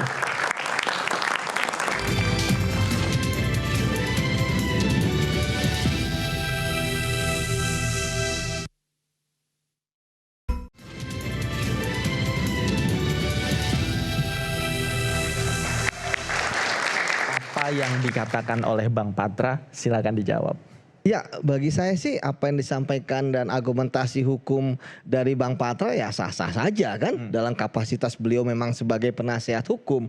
Tapi saya yakinkan bahwa saya masih yakin bahwa penyidik KPK sudah sesuai dengan standar operasional prosedur yang dilakukan oleh KPK. Artinya bahwa ini sebenarnya memang benar ada penegakan hukum. Nah, terkait dengan bagaimana mereka menemukan alat bukti itu kan pasti sudah diuji di KPK. Tidak mungkin mereka ujuk-ujuk penyidik kemudian tanda tangan sprindik dan sebagainya. Ya pasti penyidik sudah ya mengumpulkan ya alat bukti yang mereka miliki, kemudian mereka akan berdiskusi di antara mereka, Mas, di sesama penyidik. Ini bagaimana statusnya dan sebagainya. Setelah itu kalau mereka sudah sepakat, mereka akan membawa ke deputi penindakan. Oke, tapi pertanyaannya begini, tadi Bang Patra mengatakan di zaman waktu itu KPK pernah menetapkan seorang sebagai tersangka dengan 5 alat bukti. Mengapa sekarang kemudian polanya berubah gitu? 5 alat bukti, nggak mungkin hanya berubah. 2. Ini kan penyidik itu ya pasti akan sama. Nggak mungkin mereka hanya ada 2 alat bukti. Sama ketika keterangan saksi. Ya. Pengalaman saya, saksi-saksi itu terkadang ya mereka kemudian mengubah keterangannya. Ketika hanya misalnya menyandarkan kepada 2 saksi, ya itu pasti akan sangat sulit. Ketika satu saksi melepas ataupun kemudian mencabut pernyataannya, tinggal 1 saksi, unus testis, nulis testis. Itulah sebabnya maka saya yakin ya penyidik ya pasti sudah mempunyai alat bukti yang lain yang bisa memperkuat. Dan ingat loh Mas, saya selalu menyampaikan dalam konferensi pers ya Pak Setio ketua KPK yang baru menyatakan semua pimpinan KPK bulat ya menetapkan Pak Hasto sebagai tersangka. Kan mereka latar belakangnya kan beda-beda. Dan mungkin di antara mereka baru kenal saat itu. Hanya ada 2 yang saya lihat pernah kenal ya karena kerja bareng ya. Pak Setio dan Pak Fitro ya, Direktur Penuntutan dan Direktur Penyidikan. Artinya sekali lagi bahwa ya nanti kita akan menguji apakah benar yang disampaikan oleh Bang Patra bahwa KPK ya ternyata alat buktinya minim dan seharusnya tidak menetapkan Pak Hasto sebagai tersangka atau banyak. Itu tadi di awal saya katakan KPK harus serius. Semua alat bukti yang mereka katakan bukti baru gitu ya. Itu harus dibuka semua di praper. Walaupun praper sebenarnya kan hanya formil. Tetapi melihat perkembangan saat ini bahwa ternyata walaupun pra peradilan walaupun dia sebenarnya formil tapi material terkait perkara itu juga dibuka di situ. Sehingga semua akan clear and distinct dan jelas. Jadi menurut saya ya kita tinggal tunggu saja pra peradilannya seperti apa. Karena kan tentu KPK saat ini sudah mempunyai jawaban-jawaban dari berapapun permohonan dari pihaknya Pak Hasto mau 12, mau 20, mau 30 dan sebagainya tentu dengan dokumen-dokumen dan alat bukti untuk memperkuat keterangan. Jadi menurut Anda KPK udah siap nih? Gitu. Harusnya sudah siap. Udah siap amunisi nih? Iya, mau hari ini atau besok harusnya sudah siap. Karena barang buktinya yang akan ditampilkan di praper kan sama aja. Ya kan nggak ada barang bukti atau yang lainnya yang tiba-tiba baru atau muncul nggak ada lah. Pasti sudah siap seperti itu. Mas Guntur. Ini yang saya bilang awalnya udah asik ya. Kita tunggu aja. Kan gitu tadi saya juga udah ngawalin kita tunggu aja. Tanggal 5 Februari ya. Tapi dilanjutin pakai koma itu yang saya agak terganggu. Apa pakai komanya apa tadi? Saya percaya. Sebelumnya juga pada waktu 9 perkara saya nggak sebut ya. Sama persis itu. Penyidik ngomongnya yakin, pimpinan ngomongnya yakin. Begitu pra peradilan, permohonan dikabulkan. Kalau belum pernah ada pra peradilan kayak dulu misalnya awal ya. Memang belum ada undang-undangnya dan atau pra peradilannya memang belum ya dikabulkan. Itu oke lah ya. Kalau satu ya oke lah. Tapi katanya tadi 2 oke lah. Kan memang harus yakin Bang. 9 Pak. Pak, 9.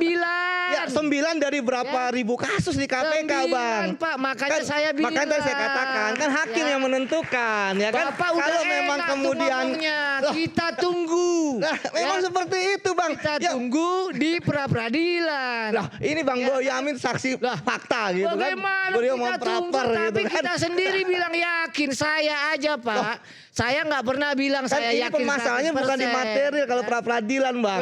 Permasalahannya hanyalah di formil kan begitu. Alat buktinya mana kita nggak pernah lihat. Ya, jangan bilang kita yakin. Loh, Bang, kalau kita bicara begitu formil, nanti KPK kan tanggal 5 kalahnya itu bukan di 2 alat bukti yang cukup, tapi hanya di formil. Ya kan penetapan. Baru boleh kita bilang. Mbak Irma, silakan Mbak Irma. Ya soal pidana kejam, alat bukti tidak cukup. Dulu kan kita punya pengalaman ya.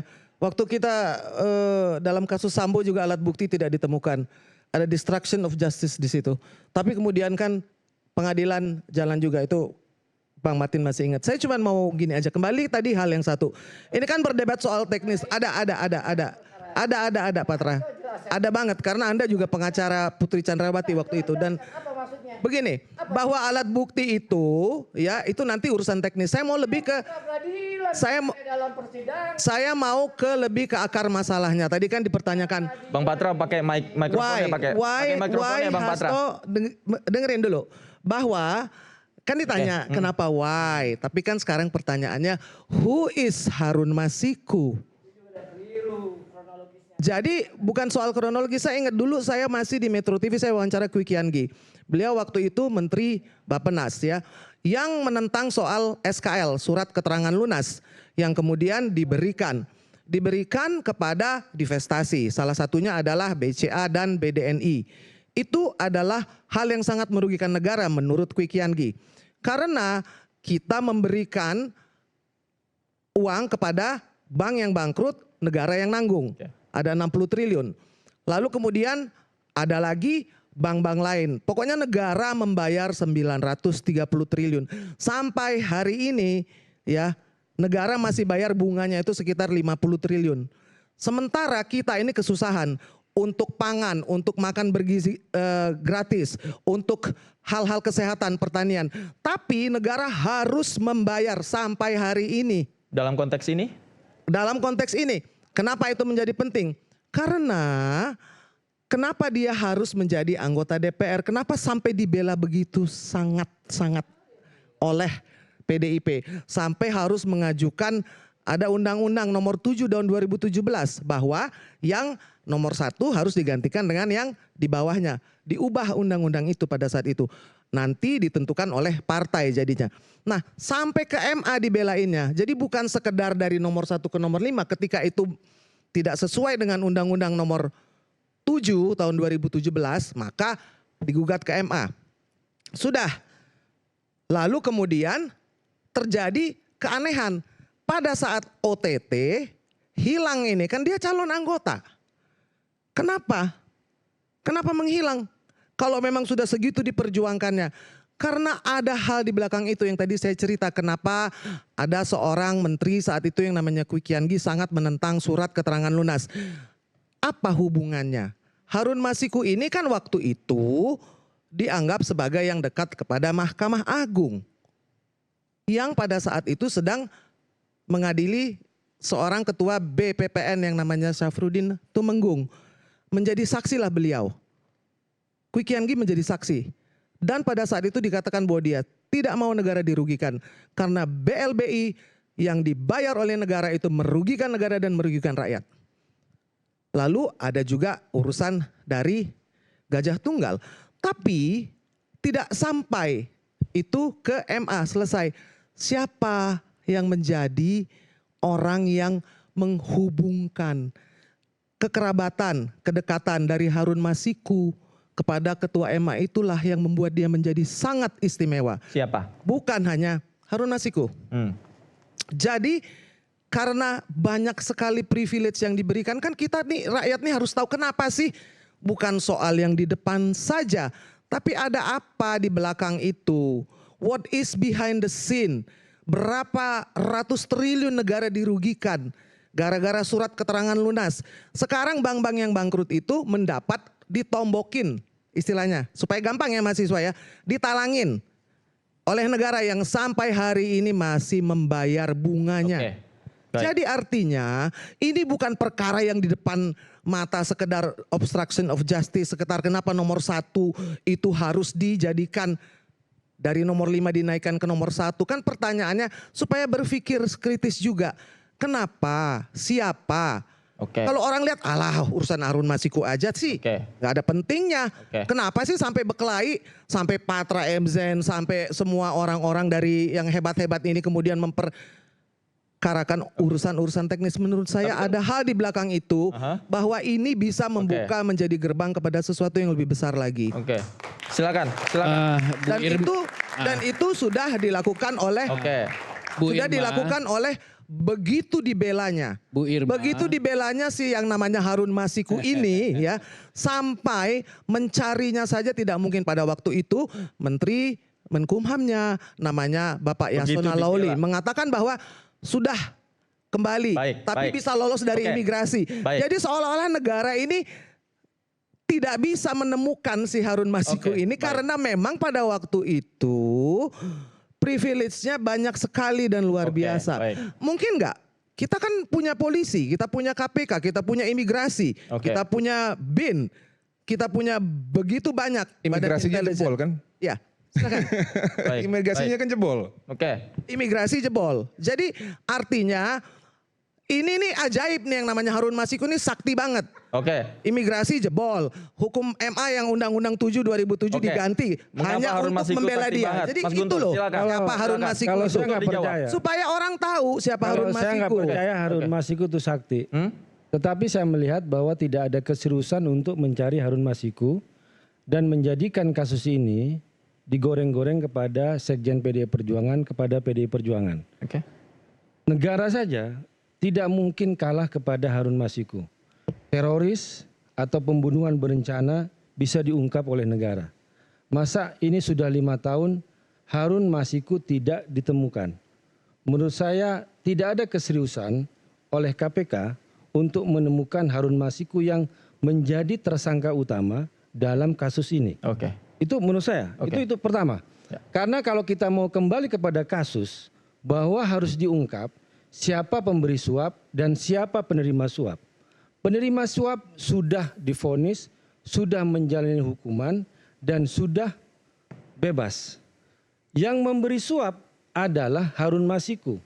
Nah, kami tidak ingin mengatakan bahwa kita tidak membela kasus suap di sini. Yang kami tuntut juga adalah kejelasan periksa Harun Masiku karena dialah yang mendasari dasar utama dari kasus ini. Yang kita lihat sekarang itu adalah semuanya spekulasi, katanya. Kata media sosial, kata media, kata spekulasi dan sebagainya. Kalau dalam teori hukum, prinsip hukum, ada namanya testimonium de audito. Kesaksian yang tidak langsung. Saya tidak terlalu belajar untuk bahasa Latin, tapi saya punya istilah Arabnya. Laisal khobaru kal muayana. Bahwa informasi dan kabar itu tidak seperti yang menyaksikan. Artinya kalau kembali kepada kasus ini, harusnya yang terlibat dalam kasus ini dihadirkan dan diperiksa dan dia itulah Harun Masiku. Dan sekarang yang berkembang hanyalah katanya-katanya. Termasuk juga menyebut-nyebut kasus masalah BLBI, Gajah Tunggal. Mohon maaf, Kak Irma, kalau Anda mau bertanya soal Gajah Tunggal, sebaiknya nanya kepada Ketua Dewan Pembina PSI yang sangat mengenal Gajah Tunggal. Buka aja sekarang. Kemudian saya ingin menjawab persoalan tadi, kenapa Harun Masiku yang nomor 5 itu dijadikan sebagai PAW oleh Partai PDI Perjuangan pada tahun 2019. Karena itu berdasarkan fatwa Mahkamah Agung nomor 57P/HUM/2019 halaman 69 bahwa yang berhak untuk suara untuk caleg yang sudah meninggal waktu itu adalah Nazaruddin Kimas, itu yang menentukan adalah partai. Dan partai punya hak untuk memberikan kepada siapapun, termasuk seperti kasus Kaisang yang baru menjadi 2 hari anggota PSI kemudian menjadi ketua umum, itu adalah hak internal partai itu sendiri dan itu menjadi urusan pertanggungjawaban partai yang sudah dikomunikasikan di internal. Sekjen tidak berhak untuk menentukan siapa caleg, siapa PAW, tapi berdasarkan rapat DPP di situ. Itu hak partai, tapi ada tambahannya. Suara yang terbanyak setelah yang meninggal atau suara terbanyak yang untuk menggantikan. Jadi bukan cuma hak partai di situ. Baca fatwa Mahkamah nggak seperti itu bunyinya. Berikutnya kalau segera kembali, tetaplah di Rakyat Bersuara. Itu cuma hak partai.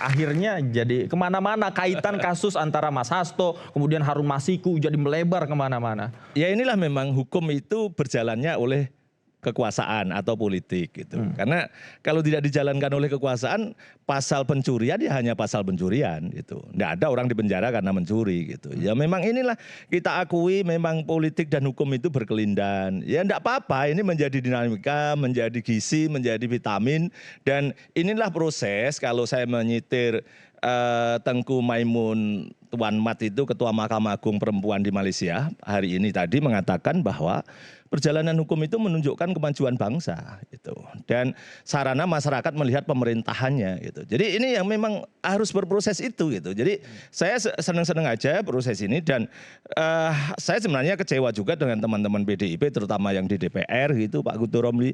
Ketika saya berjuang ingin menyatakan di Mahkamah Konstitusi bahwa pansel dan yang berwenang menyerahkan kepada DPR itu adalah Presiden Pak Prabowo, karena di putusan MK sebelumnya mengatakan begitu 112, itu enggak ada yang bersuara, dan bahkan teman-teman PDIP yang di Komisi 3 juga ikut milih, dan saya yakin ikut milih 5 orang itu gitu. Maka saya kalau sebagai orang rasanya pernah jadi koordinator lapangan TPDI Jawa Tengah tahun 1996 gitu, tim pembela demokrasi Indonesia, saya ingin mengadu ke Mahkamah Partai PDIP untuk memberikan teguran lah paling tidak. Mestinya kan mereka menolak itu untuk memilih calon-calon yang disodorkan oleh pansel dari zaman Pak Jokowi itu gitu, dan itu tidak dilakukan. Saya kecewa itu. Jadi ketika saya berjuang untuk membuat pimpinan KPK itu lebih legitimate, tapi kemudian ternyata teman-teman anggota DPR Komisi 3 yang dari PDIP tidak menyuarakan itu, bahkan ikut memilih. Pada saat itu? Iya, pada saat itu mestinya paling tidak abstain lah gitu kan. Tapi ikut memilih, dan yang milih 5 orang itu nggak enak betul rasanya. Itu saya kok sendirian terus gitu. Tapi ya udah, sekarang mereka berkelahi, ya saya kompor-kompor aja begitu, malah bagus gitu kan. Dan seperti tadi siang saya juga kalah pra-peradilan menginginkan Harun Masiku disidangkan in absentia gitu. Dan itu ya sudah saya hormati. Sebenarnya saya menginginkan daripada ini sejak bahkan Januari saya sudah pra-peradilan supaya tidak digoreng pemilu Maret 2024 itu untuk minta disidangkan in absentia, dan itu masih ditolak oleh KPK dengan alasan ini tidak menyangkut kerugian keuangan negara. Makanya akhirnya dibalik, loh kan tidak ada kerugian keuangan negara juga ngapa dikejar-kejar. Nah hari ini juga tadi juga masih ditolak. KPK mestinya tanpa harus saya gugat pun menyidangkan Harun Masiku sidang in absentia. Nah soal nanti apakah dibarengkan dengan Pak Hasto itu lebih baik supaya saling bersinergi begitu antara saksi segala macam, karena pengadilan kita itu kan menganut azas murah, cepat, dan sederhana. Nah ini kalau nanti nunggu Harun Masiku disidangkan nanti kalau udah ketemu, ya kalau ketemu. Kalau nggak ketemu daluarsanya hanya 12 tahun. Ini sudah tahun ke-6, sudah separuh loh. Jadi ini bagian dari proses memang kritik kepada KPK untuk menegakkan hukum yang benar, yang mendatangkan keadilan, termasuk mestinya hadir hari ini untuk menjelaskan pada masyarakat gitu. Tapi mereka pasti diundang nggak datang gitu kan, pasti begitu alasannya. Oh tidak ingin menjawab. Justru ini salah karena mestinya proses pendidikan hukum dan penyuluhan hukum masyarakat itu di sini. Dan justru memanfaatkan momen, mereka harusnya itu kan datang ke media-media menjelaskan, oh begini loh perkaranya. Meskipun memang ada batasan-batasan, dan itu sudah disampaikan dulu. Yang paling bagus itu misalnya Pak Johan Budi, mampu mengimprove gitu kan, selalu hadir ketika jadi jubir untuk menjelaskan ini itu, tapi juga tidak mempengaruhi penyidikan dan tidak membuka rahasia penyidikan gitu. Jadi inilah yang saya kritik juga KPK, meskipun juga satu sisi juga kita bela begitu. Tapi dalam misalnya begini, Patra tadi tentang putusan-putusan. Saya juga mengingat putusan pra-peradilan saya kasus Senturi itu jelas perintah untuk melanjutkan perkara Senturi, untuk terdakwa yang lain. Bahkan itu ya meskipun ultra petita sedikit itu, tapi itu memang sesuai permintaan saya. Menetapkan tersangka Budiono dan kawan-kawan, termasuk ada yang sekarang masih menjabat segala macam. Nah pada posisi itulah mereka ketika saya desak, putusanku pra peradilan harus dijalankan.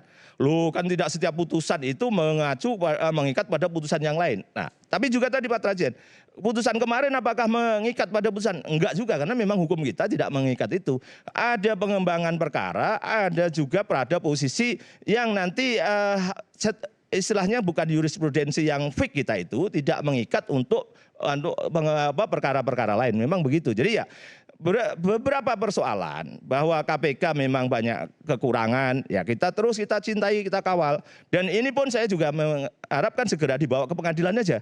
Sekali lagi saya mengatakan bahwa kalau nanti itu justru perkara Pak Harun Masiku perkara Pak Hasto ini mangkrak, nanti pasti tujuannya politik. Kemarin aja tidak ditahan, karena politik, karena Bu Megawati pidatonya sudah memuji Pak Prabowo. Kan nggak enak kayak begitu gitu. Ya. Padahal saya ingin ya udah politik aja sebagai kembang bunga gula-gula aja, bahwa kita fokus hukum, kita dorong untuk diproses.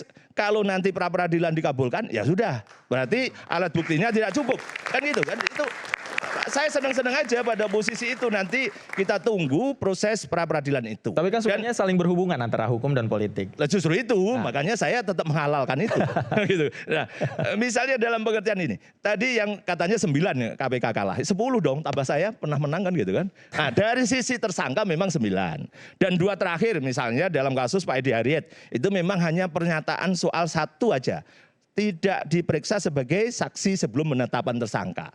Oke, terus saya ketika Paman Birin, Sabrin Nur, itu saya sudah teriak-teriak sejak awal. Kalau memang dia bukan dari OTT, periksa dulu sebagai saksi untuk menjadikan tersangka. Ya. Mereka ngotot yakin, setelah kalah nyalahkan hakimnya. Itu. Jadi ini mudah-mudahan nanti kalau ini benar kemarin pernyataannya bahwa Pak Hasto itu dari 2 sprindik itu 1 belum diperiksa sebagai saksi dan nanti kalah lagi gara-gara itu, ya masa Kerbau aja katanya tidak pernah masuk lubang 2 kali, ini 3 kali loh KPK itu. Jadi ini yang saya pada posisi tetap membela KPK, tetap mencintai KPK dengan cara saya. Gitu.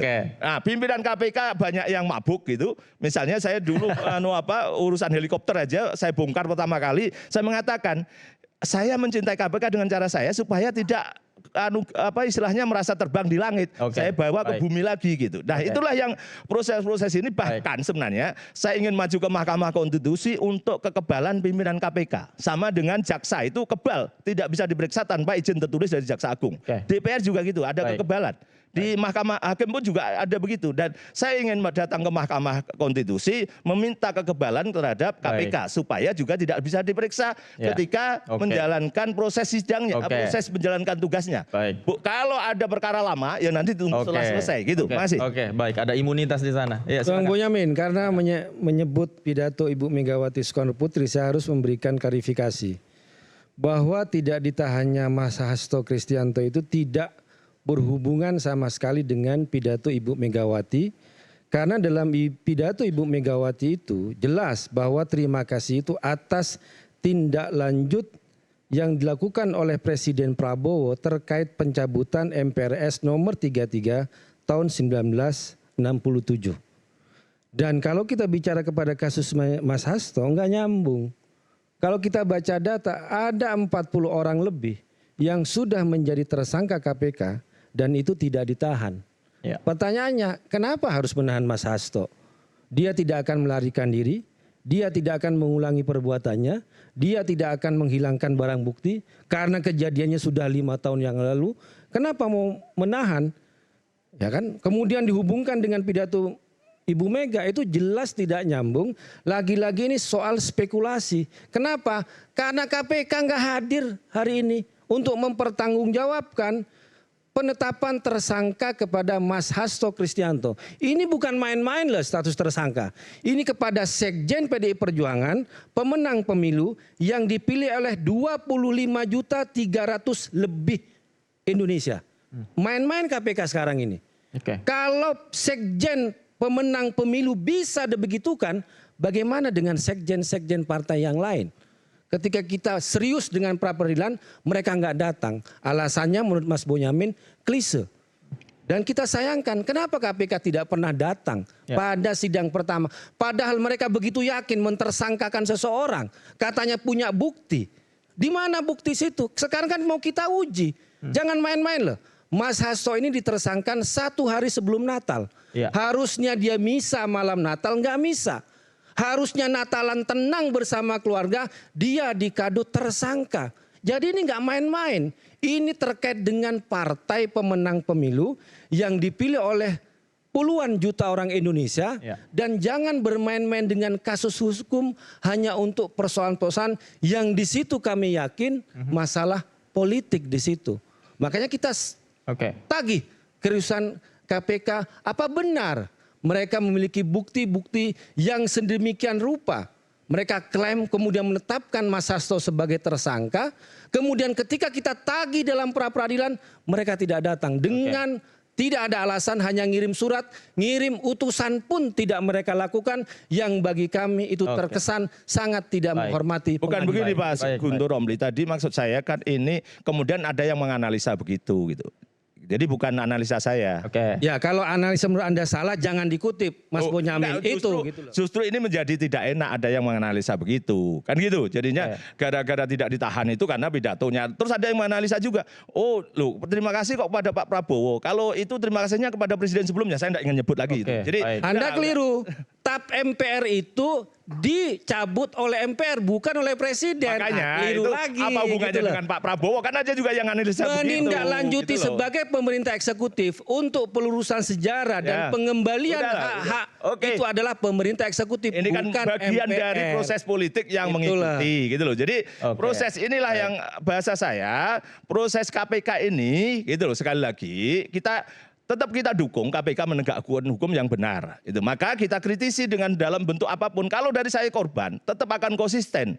Perkara mangkrak, perkara yang berlarut-larut atau yang layak jadi tersangka dari pengembangan tidak diproses, maka pasti akan saya gugat gitu. Jadi ini proses-proses yang harus kita hormati. Boleh tanya, apa yang menjadi latar belakang Pak Bonyamin untuk meminta Harun Masiku diadili in absentia. Ini menarik nih, apa Pak? Ya kan di Undang-Undang Pemberantasan Korupsi itu disebut dan Undang-Undang KPK pasal 8 atau berapa itu memang bagi terdakwa yang tidak bisa dihadirkan. Kan ada 2 itu, KUHAP juga ada juga. Yang tidak bisa dibawa sidang, ya disidangkan tanpa kehadiran terdakwa. Nah ini yang saya maksud Pak Davi. Begitu ada permintaan misalnya Harun Masiku karena dia sudah lama tidak tertangkap, ya, maka kita harus cari dong. Ini paten ini idenya. Paten ya. Walaupun di dalam undang-undang memang bilang kalau in absentia ini kaitannya untuk yang kerugian kan. Itu kan sorry Patra, itu hanya di penjelasan. Itu kan penjelasan itu kan salah satunya. Iyalah, maksud saya kan begini nih dasarnya pemikirannya. Ya, kalau memang mau dituntaskan, kaitannya dengan perkara suap, ya kan? Kaitannya dengan apa yang disebut dengan fakta-fakta, ya kan? Maka yang diadili itu sebenarnya Harun Masiku dalam perkara ini loh. Maka ketika orang bilang bahwa adili in absentia, ya. Kalau Pak Bonyamin bilang dia mencintai KPK dengan caranya sendiri, saya bilang saya mencintai negara hukum. Dengan caranya sendiri. Bang Patra, biar paten kita break dulu. Pemirsa jangan kemana-mana, kami segera kembali.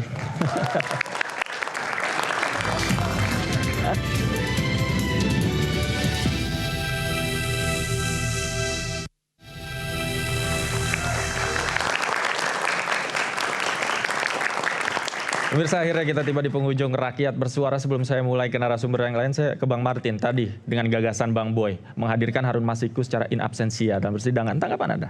Ya, saya pikir itu alternatif yang baik ya. Namun kan sekarang dari hasil pekerjaan KPK yang akhirnya outputnya adalah penetapan tersangka terhadap Pak Hasto ini kan ada hal yang harus dikerjakan lagi, yaitu terkait perkaranya Pak Hasto. Yang jadi pertanyaan sekarang adalah apakah memang harus Harun Masikunya dulu yang diadili baru Pak Hasto? Atau seperti apa gitu ya. Sayangnya ketentuan hukum pidana kita tidak ada mengatur seperti itu, Mas Davi. Makanya tadi ketika Bang Patra sampaikan apabila ada advokat yang yakin gitu ya dan percaya bahwa dalam penetapan tersangka sudah ada 2 alat bukti itu kurang baca. Ya saya bukan kurang baca tapi karena baca undang-undang syarat untuk menetapkan tersangka itu ada bukti permulaan yang cukup. Putusan Mahkamah Konstitusi mengatakan bukti permulaan yang cukup itu adalah 2 alat bukti. Jadi bukan karena saya kurang baca tapi karena saya baca undang-undang. Makanya saya percaya. Nah yang jadi soal kan sekarang adalah di dalam alat bukti yang KPK gunakan untuk menetapkan Pak Hasto itu kan ada keyakinan KPK ya terhadap 2 hal. Hal pertama adalah adanya perbuatan bersama-sama melakukan suap dan yang kedua adalah perkara obstruction of justice. Dalam tayangan yang lain Bang Patra kemarin saya lihat mengatakan perkara ini tidak logis. Karena tidak ada tersangka yang menjadi tersangka obstruction of justice di dalam perkara yang tersangka utamanya adalah dia. Saya jawab Bang, ada Bang. Suaminya klien Abang. Bapak Ferdi Sambo itu tersangka juga sebagai tersangka obstruction of justice.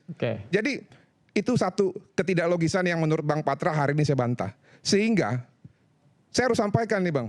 Belum juga ada peraturan perundang-undangan yang mengatakan apabila perkara sudah diputus, lalu apabila ada satu terdakwa yang masih jadi buron, dan ketika ditelusuri oleh penyidik ternyata ada bukti yang bisa menyangkutkan bukti itu terhadap tersangka yang lain, maka tersangka yang lain ini tidak boleh diadili. Belum ada peraturan perundang-undangan ataupun kitab undang-undang hukum pidana kita dalam hukum acara itu yang mengatur demikian.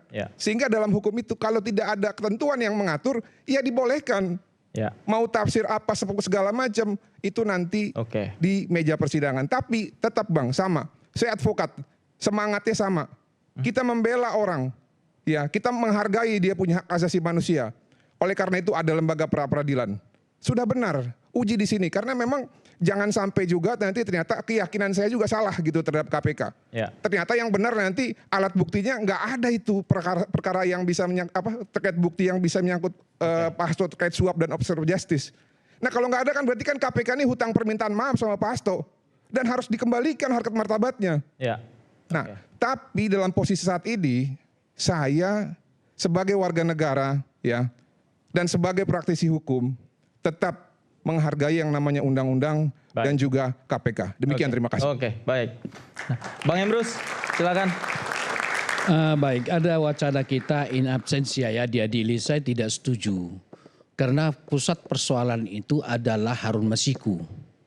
Dalam konteks kalau kita lihat di pengadilan, kan orang tersangka terdakwa itu juga didalami. Diberi kesempatan untuk membela dirinya. Kalau dia tidak ada di situ lalu divonis apapun vonisnya sangat tidak baik. Jadi justru yang paling utama adalah temukan Harun Masiku. Pertanyaan saya, sebesar itu lembaga KPK dengan menggunakan dana negara yang punya pengaruh sangat luar biasa, masa seorang Harun Masiku tidak bisa ditangkap? Kalau kita bicara kritikal, walaupun masih perlu pembuktian, jangan-jangan itu dipelihara masalah ini sehingga 5 tahunan diangkat lagi. Jadi KPK harus independen, harus profesional. Seperti dikatakan oleh juru bicara tadi. Tapi terbukti tidak profesional juga.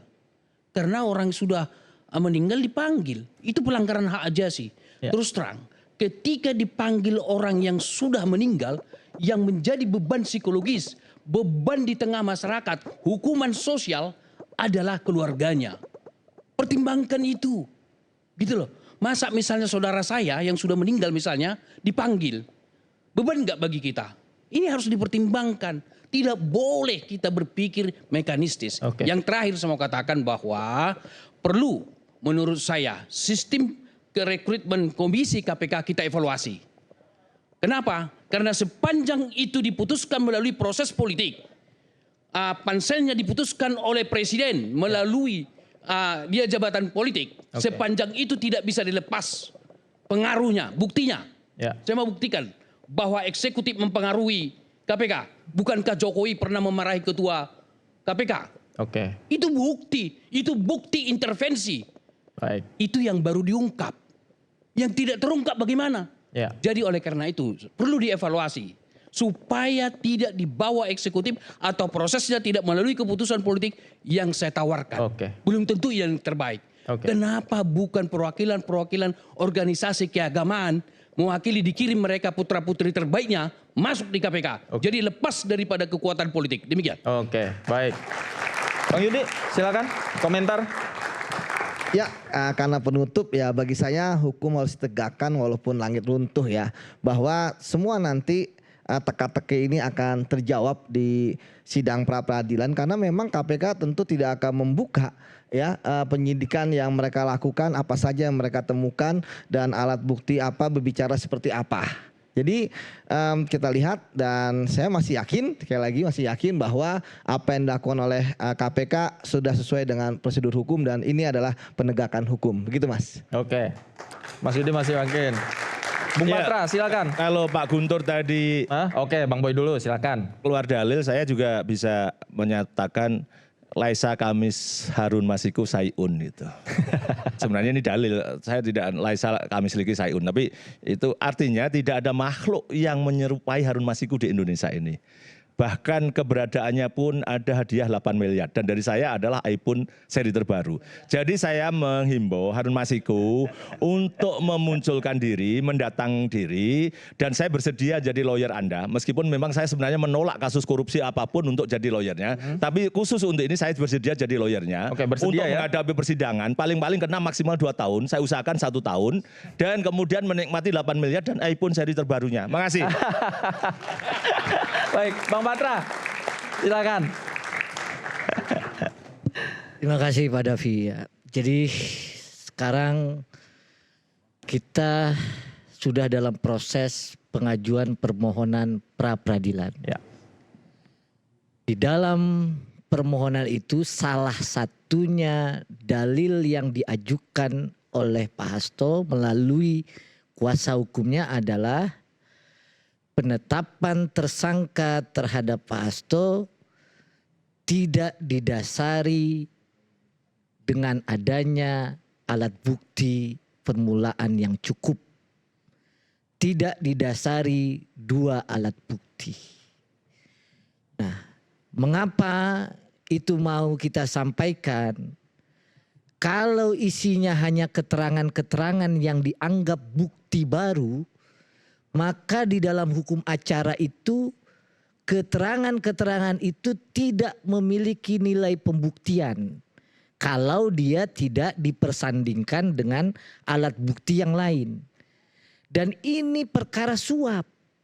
Ini perkara memberikan sesuatu di mana secara tegas dalam putusan sebelumnya dinyatakan bahwa uang tersebut berasal dari Harun Masiku. Di dalam persidangan juga disampaikan bahwa tidak ada bunyi, tidak ada kaitan, tidak ada yang namanya keterlibatan Pak Hasto. Ya. Maka valid kita tanyakan apa alat bukti yang digunakan oleh KPK dalam menetapkan Pak Hasto sebagai tersangka. Tentu masyarakat mau melihat nih. Dan saya dalam kesempatan ini Pak Davi, kita juga minta nih doa masyarakat seluruh Indonesia. Ya, bahwa hakim yang memeriksa dan mengadili ini betul-betul hakim yang punya hati nurani. Betul-betul hakim yang betul melihat nanti dalam persidangan. Betul-betul hakim yang akan mampu memberikan keadilan. Karena dalam satu ajaran kita bisa hidup tanpa kebaikan. Tetapi kita tidak bisa hidup tanpa keadilan. Baik. Ya, jadi mudah-mudahan putusannya nanti sesuai apa yang kita mohonkan. Bahwa penetapan Pak Hasto selaku tersangka tidak sah. Itu saja. Baik. Makasih. Pak Irma, silakan. Iya, jadi kan sama juga mengharapkan agar KPK kalah ya kan. Tadi sudah ya. Jadi ini kan masalahnya kita ini jangan juga menyempitkan arti dari korupsi yang selama ini disesatkan hanya sebagai kerugian negara saja. Bahwa akar dari korupsi itu ada 2, yaitu conflict of interest sama abuse of power. Nah 2 hal itu adalah hal yang pertama kali dicermati. Anda di KPK pasti tahu bahwa itu berhubungan dengan kuasa seseorang yang bisa telepon membebaskan seseorang, apakah dia koruptor, apakah dia kriminal, atau mengurangi hukuman. Iya kan? Jadi tanpa terlibat uang pun yang namanya power itu bisa membuat orang yang harusnya dihukum menjadi tidak dihukum. Atau sebaliknya. Jadi dalam hal ini memang kita mengetahui banyak kelemahan KPK. Tapi KPK itu tidak mungkin menjadi kuat tanpa dukungan dari masyarakat, dari Anda-Anda sekalian. Yang namanya korupsi itu adalah organized crime. Artinya extraordinary crime yang tidak ada kwitansinya, tidak ada tanda terimanya. Bahkan saksinya pun biasanya tidak berani angkat suara. Kecuali di antara mereka bertikai, kecuali ada perebutan kekuasaan. Nah, dengan mengetahui bahwa dasar dari korupsi itu adalah bersama-sama dan sebagai sebuah organized crime, maka nggak bisa dilihat dari hanya satu perkara saja. Baik. Selalu berkaitan dengan yang lain. Apa yang harus dilakukan KPK ketika sudah membuka satu kasus? Yaitu mengungkap modusnya bagaimana. Kenapa bisa menjadi seperti ini? Kan sekarang rakyat bertanya-tanya, kenapa sih negara ini heboh sekali? Hanya gara-gara seorang Harun Masiku. Tetapi ada kaitan di belakangnya yang menjadikan motif ataupun modus dari korupsi ini bisa dicegah di kemudian hari. Kalau tidak terulang lagi. Dan ketika KPK dikalahkan terus di pra-peradilan, maka kepercayaan publik itu akan menjadi sangat menipis. Nah, ketika kepercayaan publik tidak ada, bagaimana harapan kita untuk memberantas korupsi ini bisa menjadi lebih baik? Tidak ada negara yang maju. Kita ini kan, ini pemerintahan Pak Prabowo ini mau menuju ke Indonesia Emas 2045. Menjadi negara yang berkibar atau maju. Salah satu dari syarat negara maju itu adalah pemberantasan korupsi, penegakan hukum. Jadi dalam hal ini saya minta kalau kita juga harus mengkritisi KPK, tetapi juga mendukung. Jangan hanya sekedar menyalahkan. KPK sendiri dipilih oleh anggota DPR. Kalau KPK itu bisa memiliki kekuatan yang seperti dicanangkan pada awalnya, tidak akan jadi seperti ini. Tentu saja ada intervensi politik.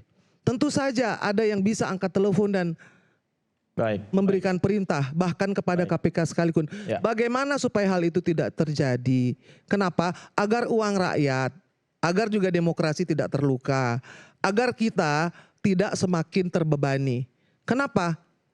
Karena yaitu koruptor ataupun orang-orang yang menggunakan kekuasaannya untuk korupsi itu membuat yang miskin menjadi semakin miskin. Baik. Jadi saya pikir kita harus melihat itu dari sisi yang lebih luas. Kalau ada kasus korupsi, ada apa di belakangnya? Pasti ada segerombolan orang yang terlibat. Tidak mungkin hanya satu saja. Kalaupun ada satu saja itu menjadi kambing hitam. Baik. Terima kasih. Pak Irma. Mas Gufron, silakan. Sebagai penutup, saya menyampaikan 3 hal. Pertama soal kepercayaan dari Bang Martin tadi. Bagi saya yang 100% boleh kita percaya adalah Tuhan yang Maha Esa, Allah Subhanahu wa taala. Setuju, Bang. Kita percaya kepada konstitusi, kita percaya kepada undang-undang, tapi kita jangan pernah percaya kepada pelaksanaan undang-undang. Kita harus kasih diskon. Apalagi kita bicara soal rekam jejak. Beberapa kali KPK kalah dalam pra-peradilan. Menunjukkan apa? Bahwa KPK tidak cermat dalam menetapkan tersangka. Ini kita bicara soal rekam jejak. Soal bela KPK, saya pembela KPK. Cicak buaya, saya pembela KPK. Tapi kita harus sadar KPK itu sekarang sudah berubah. Jokowi saja bisa berubah, masa KPK tidak berubah? Seperti misalnya contoh yang disampaikan oleh temannya Bang Yudi ini, Bang Ronald. Bahwa di situ ketika KPK era Firly itu katanya rentan dengan intervensi.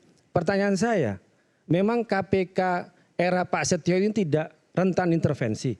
Dia polisi, bintang 3, polisi aktif, secara kepangkatan di bawah Kapolri. Kan ini kan Firly jilid kedua sekarang. Kalau dia mau bicara soal independen harusnya mundur dari polisinya dan menjadi ketua KPK secara independen. Kalau tidak mau dianggap sebagai dia adalah Firly jilid kedua atau ditetapkan oleh Jokowi. Itu. Yang kedua adalah persoalan terkait dengan masalah seperti Bang Bonyamin tadi. Tidak ada yang katanya seperti Harun Masiku. Ada, Mas. Namanya Kirana Kotama, buronan KPK dari tahun 2017. dia suap 188.000 dolar dengan uang kurs 16.000 sekarang sama dengan 3 miliar. Kata siapa nggak ada yang lebih lama dari Harun Masiku? Atau seperti Edi Tansil, bagaimana negara kalah mengejar buronan seperti Edi Tansil. Jadi jangan menganggap bahwa Harun Masiku ini soal satu-satunya. Tidak. Dan kasus Mas Hasto, dia bukan penyelenggara negara, dia bukan pejabat publik, tidak ada kerugian negara dalam kasus ini. Dan mari kita kembali kepada jati negara, jati diri KPK kenapa didirikan adalah untuk membongkar kasus-kasus besar. Kak Irma tadi bilang masalah organized crime. Jokowi baru dinobatkan sebagai finalis nomor 2 OCCRP, korupsi dan juga organized crime. Dan di situ harusnya penegak hukum melakukan tindakan. Ubaidillah Badrun sudah 5 kali bolak-balik ke KPK melaporkan ada dugaan korupsi, kolusi, nepotisme keluarga Jokowi. Ada Bobi, ada yang namanya siapa Gibran, kemudian juga namanya Kaisang. Kemudian nama Bobi dan Kahiyang disebut sebagai fakta pengadilan dalam sidang soal izin tambang. Kenapa tidak ada pengembangan? Kenapa tidak ada kelanjutan? Almarhum Bang Faisal Basri menyebut bahwa Bobi Nasution diduga terlibat penyelundupan biji nikel yang merugikan kerugian negara ratusan triliun. Itu kemana KPK? Kenapa kok hanya yang nanti saya gugat pra peradilan KPK. Itu yang saya sebutkan tadi. Mari kita kembali ungkap korupsi yang besar-besar. Ya, ini permintaannya Pak Guntur Romli ini pasti saya teruskan. Saya akan gugat perkara-perkara itu. Nanti kita tunggu aksinya Bang Boy. Baik. Baik, terima kasih Bapak Ibu sudah hadir bersama kami. Pemirsa, terlepas dari banyaknya isu dan kontroversi yang beredar, keadilan harus dijunjung tinggi dan dibuktikan secara transparan. Publik juga menanti komitmen pemberantasan korupsi dan suap secara menyeluruh tanpa intervensi dari invisible hand. Akhir kata saya Davi Pratama. Terima kasih, selamat malam. Sampai jumpa. Bagus.